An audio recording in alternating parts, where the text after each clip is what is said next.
ঢাকাই সিনেমার আলোচিত সমালোচিত নায়িকা পরীমণি সম্প্রতি নতুন করে আবারও আলোচনার সূত্রপাত। এবার পরীমণির সঙ্গে সম্পর্কের জের ধরে বাধ্যতামূলক অবসরে যাচ্ছেন ঢাকা মহানগর পুলিশের গোয়েন্দা বিভাগের ডিবি সাবেক অতিরিক্ত উপকমিশনার ও বর্তমানে অতিরিক্ত পুলিশ সুপার মোহাম্মদ গোলাম সাকলায়েন। এ বিষয়ে প্রথম আলোকে পরী বলেন, ব্যক্তিগত আকর্ষণের জেরেই সাকলায়েনের সঙ্গে এমনটা হয়েছে।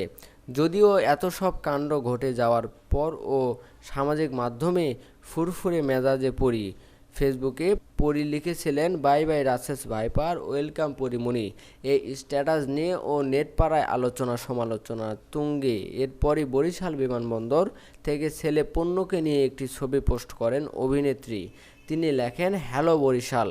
তার মানে পরীমণি এখন বরিশাল অবস্থান করছেন। পরপর বেশ কয়েকটি ছবি পোস্ট করেছেন তিনি। সবুজ প্রকৃতির মাঝে আনন্দ উচ্ছ্বাসে অবসর সময় কাটাচ্ছেন নায়িকা।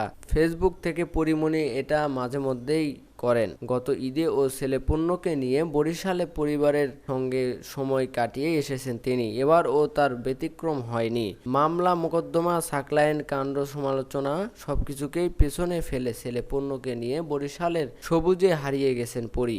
একটি ছবিতে দেখা যায় ছেলেপুণ্য সহ হাতে একটি ক্যামেরা নিয়ে সবুজের রাজ্যে ডুব দিয়েছেন মা পরী। চারদিকে গাছ আর রৌদ্রোজ্জ্বল আবহাওয়া, সবুজ প্রকৃতি আর নীল আকাশের নিচে আনন্দ উচ্ছ্বাসে অবসর সময় কাটাচ্ছেন নায়িকা। ক্যাপশনে লিখেছেন, পরীর ডানায়। এমনকি এত সুন্দর ছবি তুলে দেওয়ার ফটোগ্রাফারকেও ধন্যবাদ জানান আলোচিত এই নায়িকা। ছবিগুলো দেখে মুগ্ধ নেটিজেনরা ও ভালোবাসা ও শুভকামনার মন্তব্য ভরে গেছে পরীর কমেন্ট বক্স।